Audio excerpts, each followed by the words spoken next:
Assalamualaikum warahmatullahi wabarakatuh. Perkenalkan, nama saya Alifa Iksarafida, NPM 18144600038 dari kelas A218. Di sini saya akan mempresentasikan proposal skripsi saya dengan judul Pengaruh Pembelajaran Daring atau Online Siswa di Saat Pandemi COVID-19 terhadap Motivasi dan Kegiatan Belajar di Sekolah Dasar.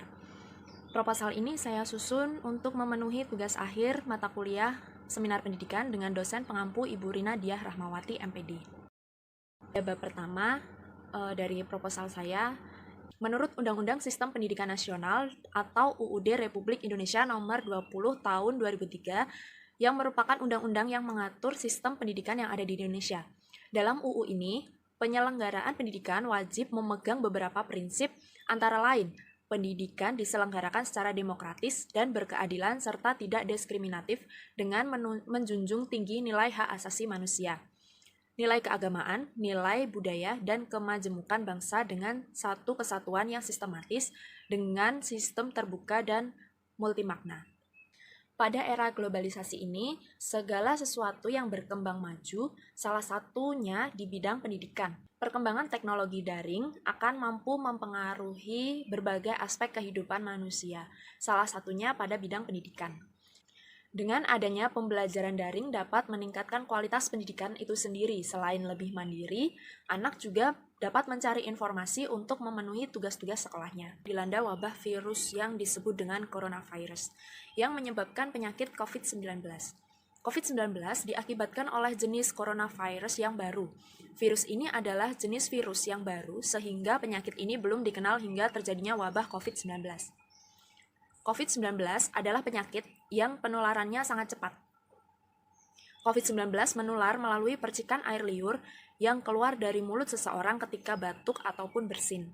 Oleh karena itu, Organisasi Kesehatan Dunia yaitu World Health Organization atau WHO menghimbau untuk menjaga jarak lebih dari 1 meter dari orang lain dan meminimalisir penularan COVID-19 dengan tidak keluar rumah jika tidak ada kepentingan di luar rumah. Nah, maka dari situlah pemerintah menghimbau untuk kita selalu tetap berada di dalam rumah atau dengan istilah membatasi mobilitas sosial. Tidak hanya dari sektor ekonomi dan sosial, di bidang pendidikan pun kita juga dibatasi untuk tidak belajar di luar rumah. Nah, pembelajaran online dengan memanfaatkan teknologi khususnya internet telah dilaksanakan dengan sistem pembelajaran jarak jauh atau yang sering kita kenal dengan sebutan PJJ, di mana kegiatan belajar mengajar dilakukan dengan cara memanfaatkan media yang ada, baik media cetak atau modul maupun non-cetak seperti media audio, video, komputer, internet, siaran radio, dan televisi. Karena pembelajaran sepenuhnya disampaikan melalui alat elektronik seperti handphone, laptop, atau komputer, peristiwa seperti inilah yang banyak dikeluhkan oleh banyak orang tua karena orang tua harus selalu mendampingi anaknya untuk belajar di rumah. Akibat pembelajaran online, banyak siswa yang mengeluh jenuh dan bosan dengan pembelajaran yang diajarkan oleh guru. Seorang siswa yang mengalami kejenuhan dalam belajar akan memperoleh ketidakmajuan dalam hasil belajar. Oleh karena itulah diperlukan bimbingan lebih dari guru kelas maupun orang tua untuk menunjang pembelajaran pada peserta didik. Nah, penelitian ini bermaksud untuk menghasilkan bukti empiris mengenai dampak apa saja yang mempengaruhi kegiatan pembelajaran daring yang ada di sekolah. Penelitian ini diharapkan berdasarkan uraian yang sudah saya paparkan tadi.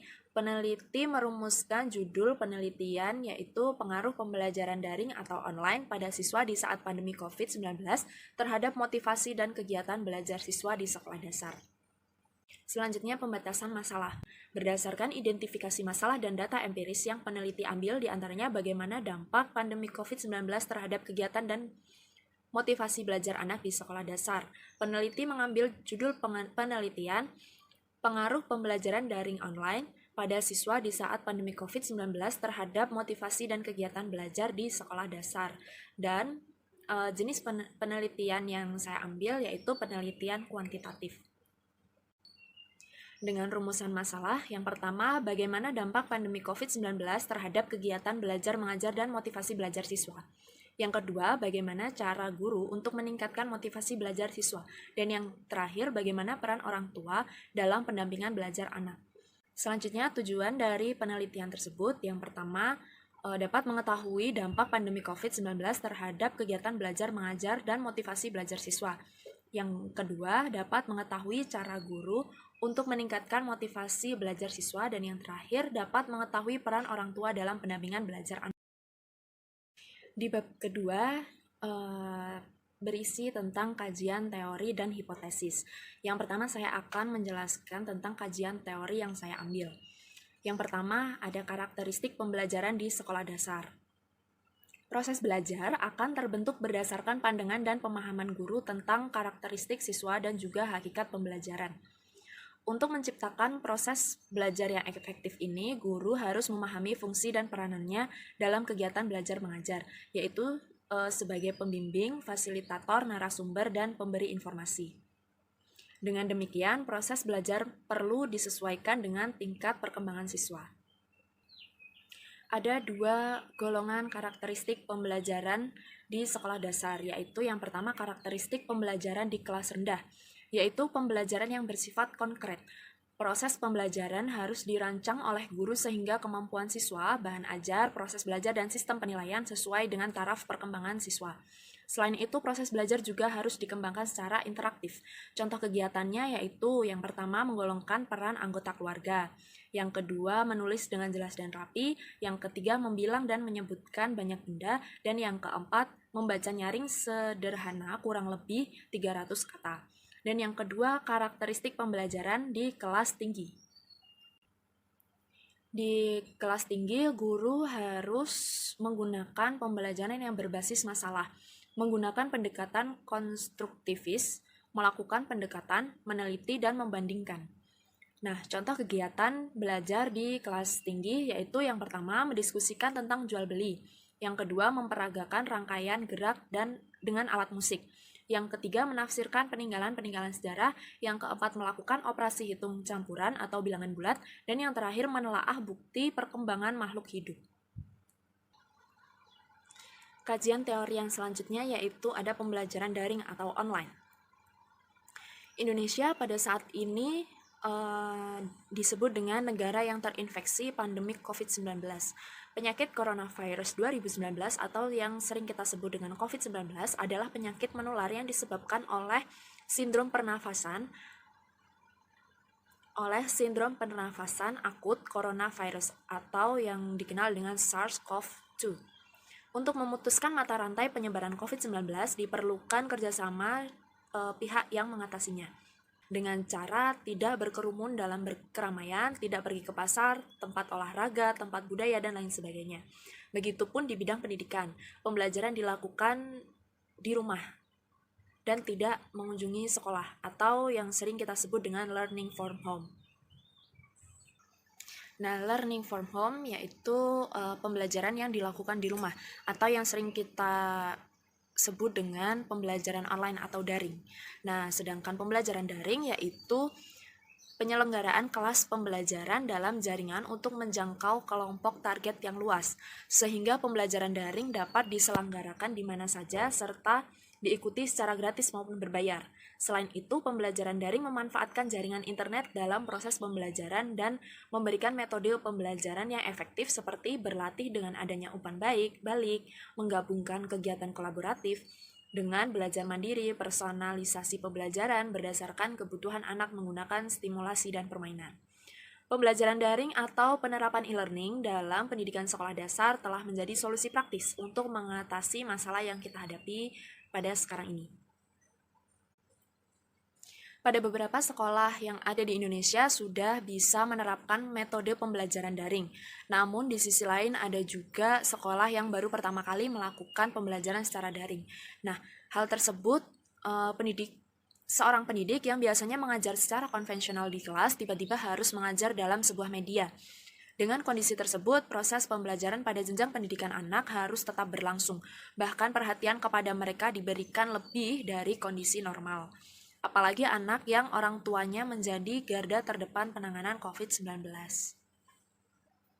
Nah, pembelajaran daring tersebut biasanya bisa dilakukan melalui aplikasi-aplikasi yang ada di dalam handphone atau gadget kita, seperti grup WhatsApp, Classroom, Zoom, Google Meet, dan masih banyak lagi. Proses pembelajaran daring atau pembelajaran jarak jauh ini dapat berhasil tergantung dari karakteristik peserta didiknya.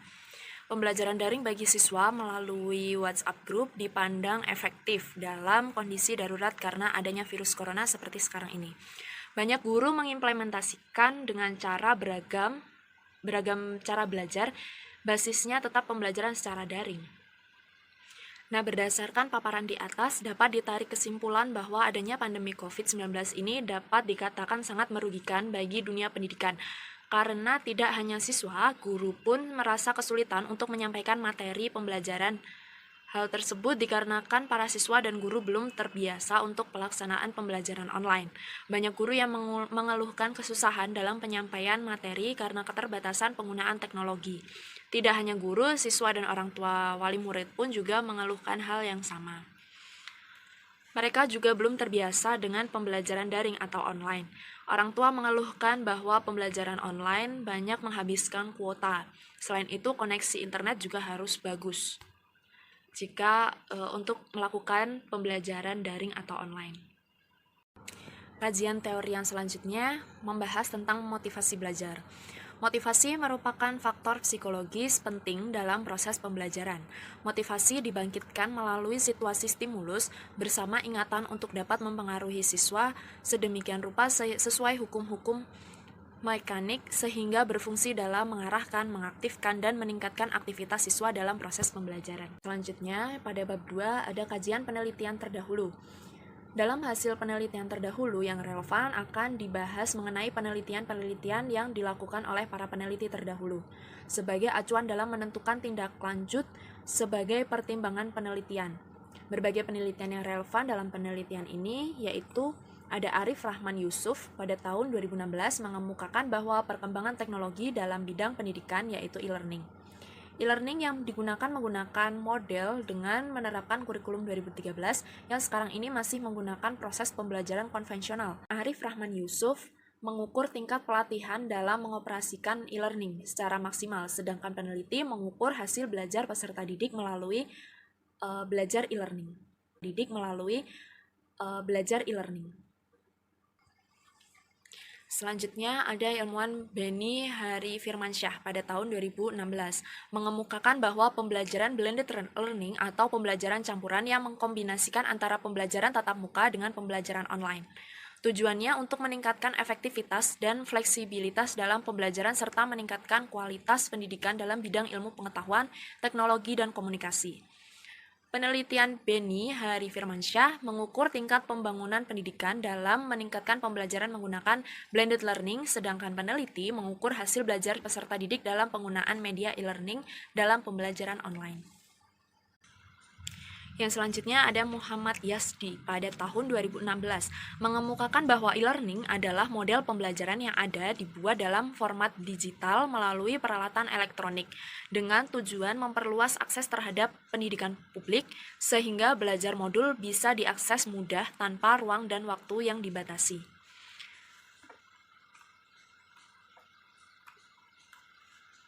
Penelitian Muhammad Yasdi mengukur pengembangan modul berbasis aplikasi informasi teknologi, sedangkan peneliti mengukur hasil belajar peserta didik dari implementasi media online. Yang selanjutnya adalah kerangka berpikir. Pengaruh belajar mengajar daring terhadap motivasi belajar dipengaruhi oleh beberapa faktor. Secara umum dapat diklasifikasikan menjadi dua faktor, yaitu faktor internal dan faktor eksternal. Salah satu faktor eksternal tersebut yaitu penggunaan belajar mengajar daring atau online. Pemanfaatan belajar daring yaitu proses pemanfaatan daring sebagai sumber belajar daring untuk mencapai tujuan yang diinginkan. Belajar mengajar daring dapat mendorong anak didik untuk lebih banyak belajar dan juga memperoleh pengetahuan yang lebih mendalam. Karena belajar mengajar daring, anak didik dapat lebih mudah memahami materi belajar mengajar sehingga meningkatkan motivasi belajarnya. Kemudian perumusan hipotesis. Peneliti merumuskan hipotesis yaitu motivasi belajar anak akan meningkat kembali jika dalam pembelajaran daring atau online menerapkan kegiatan pembelajaran yang efisien dan menyenangkan bagi peserta didik sekolah dasar. Pada bab terakhir yaitu bab 3, metode penelitian. Isinya ada waktu dan tempat penelitian. Tempat penelitian saya lakukan di SD Negeri Lempuyangan 1 yang beralamatkan di Jalan Tukangan nomor 6, Kelurahan Tegal Panggung, Kecamatan Danurejan, Kota Yogyakarta. Alasan dipilihnya sekolah dasar ini untuk penelitian yaitu ada beberapa pertimbangan. Yang pertama, sekolah tersebut belum pernah dijadikan lokasi penelitian tentang proses pembelajaran daring selama pandemi COVID-19. Dan yang kedua, kebanyakan siswa belum terbiasa dengan pembelajaran metode daring. Dan waktu penelitian yaitu dilakukan pada tanggal 28 November 2021 sampai 17 Desember 2021. Kemudian, teknik analisis data. Yang pertama, informan atau narasumber yaitu guru kelas SD Negeri Lempuyangan 1. Yang kedua, peristiwa berlangsungnya proses pembelajaran di SD Negeri Lempuyangan 1. Dan yang ketiga, dokumen atau arsip mengenai pembelajaran di SD Negeri Lempuyangan 1 yang meliputi kurikulum atau KTSP, silabus, rencana pelaksanaan pembelajaran, tes dan non-tes siswa, buku penilaian, catatan observasi, catatan wawancara, dan catatan-catatan tentang perkembangan pembelajaran siswa. Sekian presentasi proposal skripsi saya, kurang lebihnya saya mohon maaf. Wassalamualaikum warahmatullahi wabarakatuh.